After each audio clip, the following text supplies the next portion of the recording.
That was a really good race. Look, have to say, I'm just so impressed with young Patton there. That was a great drive. Had some troubles there yesterday with popping the left rear wheel off the car. They've repaired the car and he's gone out and just driven a really, really mature race and pulled off second spot in the Kent class there. A great drive. It certainly was. Thanks very much, Phil, for your call alongside me in that one. Up next, we're going to turn things up because the big banging over 2-litre improved production cars are going to be out on the race circuit next. So stay with us. Combine New South Wales and Victorian improved prod on the other side of this break.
Welcome back to the screens of Blendline TV.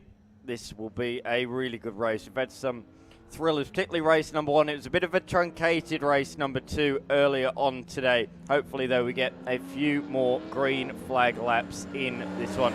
Thanks very much for joining us. We're at Winton Motor Raceway, round 2 of the New South Wales Motor Racing Championships. But this is a combined grid. Victorians and New South Wales competitors making the trip to Winton Motor Raceway. And with thanks to Crisis Transport and Logistics, we are able to bring you the action. I'm Dan McCarthy, alongside me, Steve DeFries. Thanks, Dan. It's been a great weekend of improved production racing across both the unders and the overs. We saw the under 2 litre category just about half an hour ago conclude their final race. This is the final race for the over 2 litres, and there was a bit of a delay getting the results through from this morning's 3-lap sprint. Effectively, it was a lap, then a lap under safety car, and then another lap to conclude things. But we do have officially a result for that. It's all been classified, so as a result, Royce Line has been given a win. He will start on the front row from pole. Alongside him is Mick Hazelton from New South Wales in the RX-7. Then comes Ian McLennan in the Pro Cut Tree Services Monaro and Joseph Lenthal in the JLM Lubricants BMW, with Scott Tutton starting 5th with Stephen Engel in 6th. So the 2 4-wheel drive Evos are starting on the 3rd row of the grid.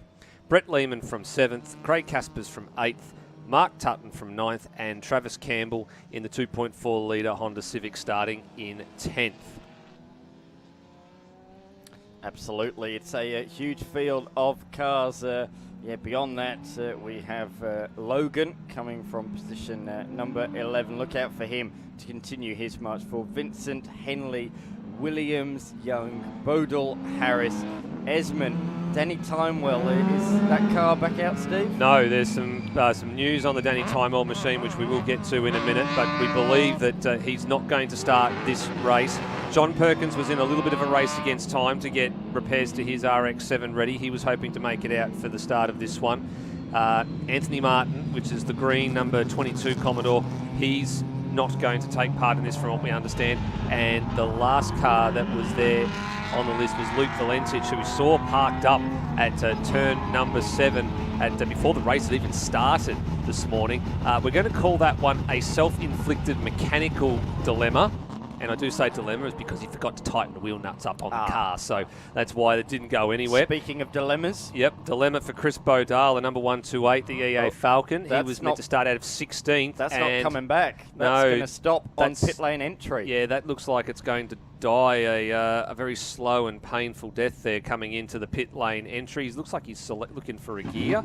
Yep, and there we go, starting. So now he might be able to take the start, but he will have to take it from the pit lane if that is that the case. I was getting a bit of a sense of deja vu, but good news, we are about to go racing. Was there a little bit of movement there from Lenthal in car number 1? I'm not sure whether there was a bit of movement there, but at the start, Mick Hazelton has absolutely bolted. He's taken the lead of the race. Line has to settle for position number 2. Lenthal in third, and then just behind that, Tutton in the all-wheel drive Evo, a very fast starter, as is the number 36 as well of Engel. So McLennan's been dropped back early on in this one, but a great start from Hazelton. Can Line go with him? I'd expect him to, for sure. Well, we certainly will find out as we get up to the sweeper. Lenthal was definitely moving at the start. There was a little bit of forward rolling, so they'll be looking at that in race control to decide whether he will get a small penalty. Usually it's around 5 seconds for a jump start, but he's managed to hold off the advances of Tutton, who's jumped ahead of McLennan, dropped him back to 5th. Brett Lehman now going toe-to-toe with Mark Tutton up there at turn number 7, the number 97 VE Commodore. He started out of 7th place. Tutton's had a good start by the looks of things. He's gotten ahead of Craig Caspers in the RX-7, and here comes Logan right around the outside of Travis Campbell in the 772, but the much more nimbler Civic has a little bit more around the corner. Logan switches to the outside. He pulled this trick in race number 2 this morning to get a position, and he gets that done there. So that brings him up into the top 10. Very good job, though. I think that was a great job by the young Honda driver, the 16-year-old Travis Campbell. Built that car himself with his younger brother and doing a great job to take the fight to a much bigger machine. But maturity, he lets the car go and he gets on with his battle further on in the field. We have a bigger battle. Certainly do. Greg Young with a good start there as well. So remember, he had a spin yesterday afternoon. He started 15th in this one, and he's moved up to about, he's moved up 3 spots. He's moved up to 12th. It's a good run for him in the number 5 Commodore. But here we go. You were talking about Ken Royce Line. Go with the RX-7 of Mick Hazelton. You bet he can. He is all over the rear of the Mazda here, heading up to turn number 5. Different lines, different approaches here. So the 64 of Hazelton will have to play some defence here very early in proceedings, and he does. Turns for the 7th corner on the circuit very, very early. Takes that opportunity away from Loyne. But he will be patient here. He will have to just sit through this little one-track groove and just think about where he's a little bit stronger than the RX-7 and then take advantage of that opportunity. I got a funny feeling it's going to be in a braking zone somewhere for Royce Line. It'll be where he takes his advantage. Replay here, going back to the start, finish straight. So Lenthal, very, very nearly a bit of nose-to-tail contact there with Tutton in the 144 and searched it out the other side, Danny Timewell style from yesterday. I'm glad the Evo's got a bit of rallying history. It certainly came to a good use there. But I saw a lot of dust and dirt down there. I was wondering who it was. Well, that was the answer. I was trying to see who's fallen down the timing order. The answer was nobody. He recovered from that very, very well. But here we go on the straight. Line with the horsepower advantage, slides up the inside and takes the race lead. In fact, he's pulled out a significant margin as Hazelton got a problem. I think he has, you know. He's not looking too fast out of turn number 2. He has got a problem. Yeah, he's a bit through sluggish. Goes Lenthal, through goes McLennan. What a shame for the leader in New South Wales. Improved production. It's come unstuck. Yeah, I'm wondering if he's stuck in a gear or something here. He's just coasting and just trying to keep the momentum of the car up, but it's getting a little bit slower here. He's staying well wide, letting everybody have the racing line, and that's a shame. He had such a great launch, and that was set to be an epic battle between the Mazda and the BMW. It unfortunately is cut short cruelly on the third lap of this race. So line to the lead. Then comes the number one, the defending New South Wales state champion of Joseph Lenthal, and Ian McLennan moves up to third. How's Matty Logan going? He's on screen here. He's managed to get past Caspers. He's now all over the rear of Mark Tutton's number 78. For those cheering for their local state, that's a disappointment for the New South Wales fans. That's Victoria now up the pointy end of the field in the little battle. State of Origin in sports sedans, and it's another great battle, State of Origin style in improved production as well. How good's the livery on this? It looks almost identical to that of Wim Percy and Alan Grice, doesn't it? Back at Bathurst in 1990. It certainly does. It turns a lot of heads. It's been one of those cars that said, well, you always look for the different unique cars that improve production, and this is one of the ones. Along with a couple that we've seen in the last 6 or 7 years that pay a little bit of homage to, supercars and V8 touring cars of years gone past. How's Matt Logan? Can he get the drive off the final corner? No, Tutton's got some really nice horsepower in a straight line there. Leaves the number 43 in the dust quite considerably down the front straight. It's through other parts of the circuit that Matt Logan is catching up to the back of the number 78. So that's going to be an interesting tussle at the throughout this entire race. Now here's John Perkins. I did say they were trying to aim to get that car up and running. We saw him off the circuit at the beginning of the race this morning. Shane Williams in the RX-7 gets nicely down the inside of Brett Harris there as well.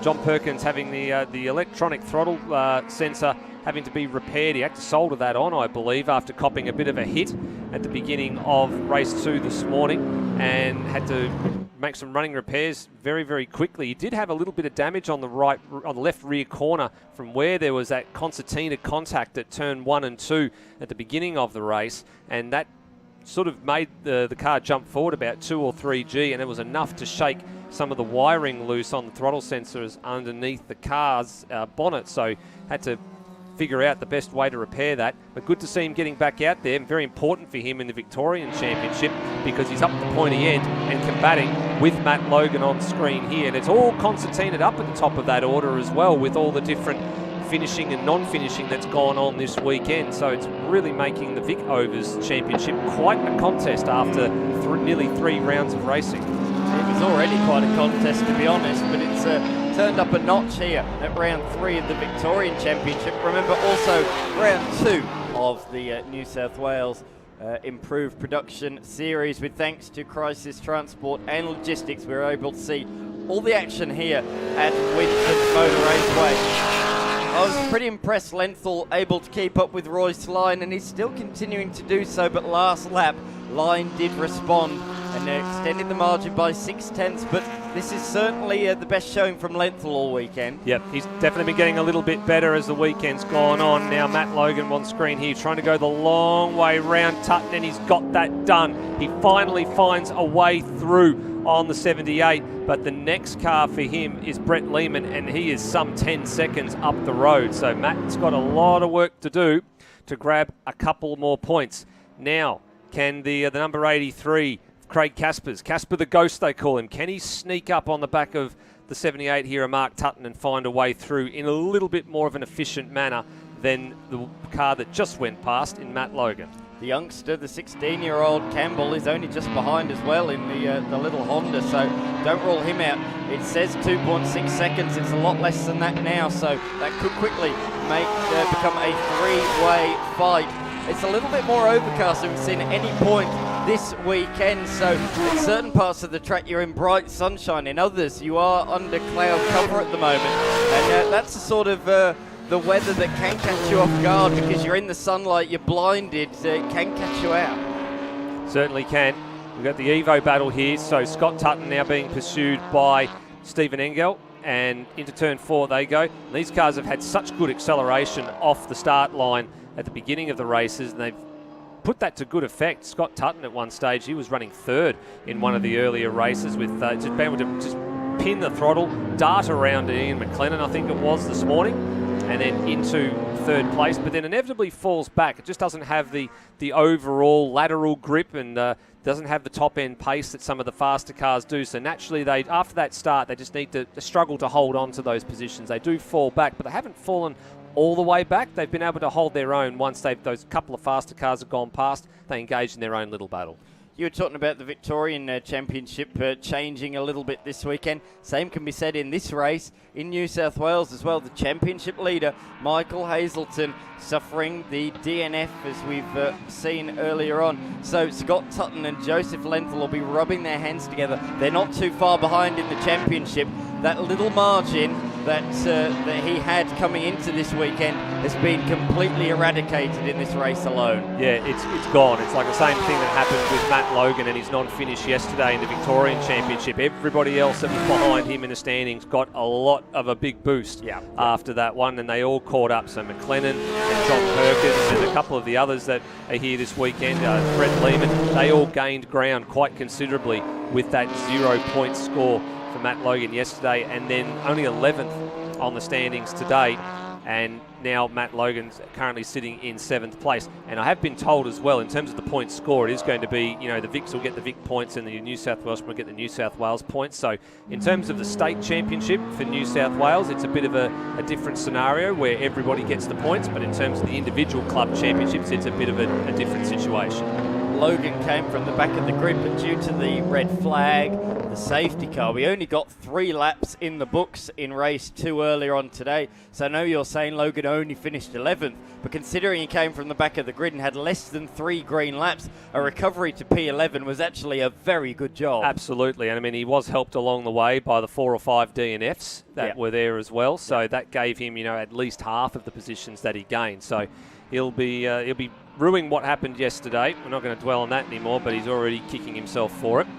But he's now out there and scoring in points for 7th place, and he's not really erasing the margin to Brett Lehman. You can see on there it's pretty much stayed exactly where it was between 6th and 7th place, as the Evo battle ahead of them, 4th and 5th, they're actually about 7 seconds up the road from Brett Lehman, who's just in the back of shot here, and then Matt Logan's not even in the picture. We've got a bit of a 2x2 at the moment. McLennan right on the tail of Lenthal, and as well the all Evo battle. We've got an older model Evo 144 of Tutton, and just behind the other Evo, the 36 of Engel, last time by. Out in front though, Royce Liners bolted 7 seconds with the fastest lap of the race last time by, a 132.3. He's marched off into the distance, but a good battle for 2nd, a good battle for 4th, and as well a good battle that we're looking at on the screen between Tutton and as you say, Castor the Ghost. Yes, he hasn't been able to find a way past yet. Same thing here for John Perkins. He hasn't been able to find a way past Greg Young just yet. Maybe down here, a little bit of a heavier car for Greg Young. Has to brake a little bit earlier, a little more lighter RX-7. Maybe could brake a little bit later, corner a little bit faster. Just needs to get some momentum here, Perkins. He will be down the inside of Young in a flash. Maybe here he catches up through the sweeper at turn number 7. Maybe eyeing off a move here at turn 7. Oh, Caspers was looking down the inside there as well. So too was Perkins, very late on Greg Young. Round the outside, Caspers draws alongside, gets a little bit of his car alongside, but not far up enough and a little bit too wide, so he has to pull out of that one. Oh, and no. Stephen Engel is out of business here. Car number 36 has come to a stop, and we're just trying to see where that was. It might be up the eastern end of the circuit, up towards turn 6 and 7. It's around the back of the gum tree. I can see green light just at turn number 10, so it's in and around behind the gum tree. What a shame. He was coming right back into contention, wasn't he? Gaining on Tutton inside the top 5. Heartbreak late on in the weekend. Very, very late in the weekend for him. That will be very disappointing. It does elevate everybody else up the order by a position. So Lehman to 5th, Logan to 6th, Tutton, Caspers to 7th and 8th, and then Campbell to 9th. So he'll be very pleased with that, the young 16-year-old, moving up to inside the top 10. Greg Young now has the last spot inside the 10, and Perkins still wants it, but he's going to have to work a little bit harder. He's running out of time. He certainly is. We've only got 1 minute left on the clock. Remember, it's time elapsed plus 1 lap. 18 minutes plus 1 lap. Who's Oh, that? that's the youngster Campbell. Yep. You're trying to put the commentator's curse on him there, Steve, I reckon. You were just talking about him a few seconds ago, and then he runs 2 wheels through the grass. Fortunately, though, keeps it facing in the right direction and remains in 9th. Yeah, he had an insurance policy there. He had a good margin over Young behind. You can see he had the better part of 2 seconds, but he has dropped a little bit of that, but not too badly. There's the battle here. Oh, a little bit more Morse code, I think, has been going on there from the number 57 of Perkins. A little bit of front corner damage on the front left of that car. That definitely was not there earlier in the weekend.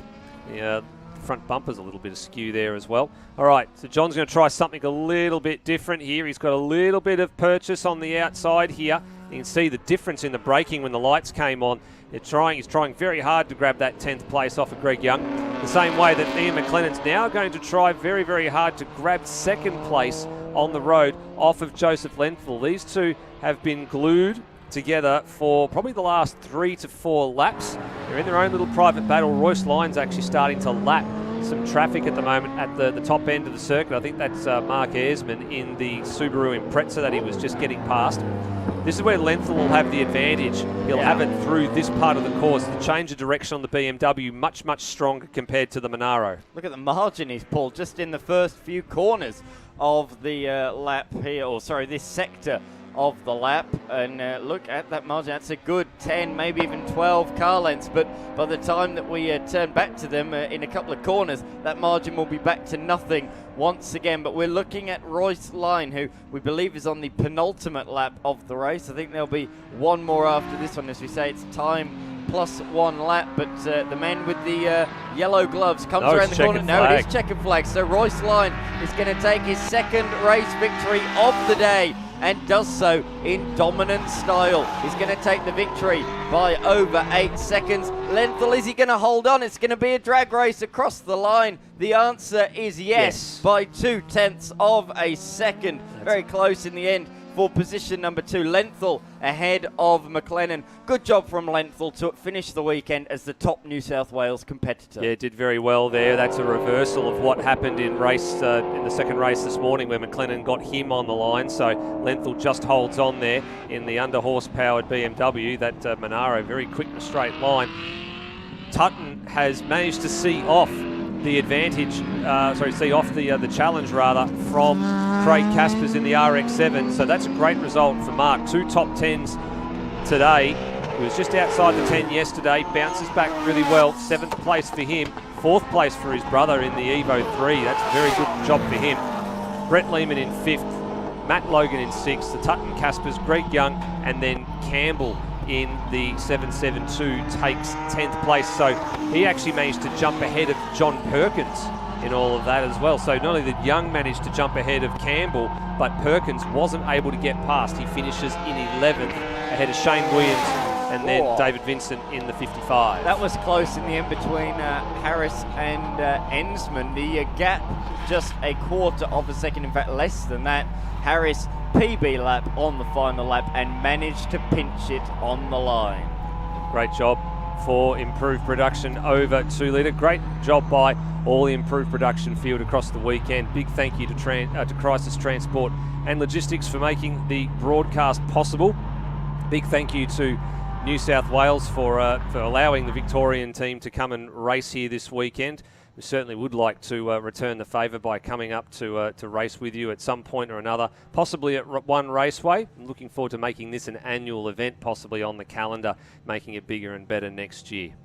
Thanks very much, Steve DeFries, for all your efforts with both the unders and the over Improved Production fields this weekend. With thanks to Crisis Transport and Logistics. Steve, a regular commentator for the Victorian Series, but joining us this weekend for the New South Wales State Series round.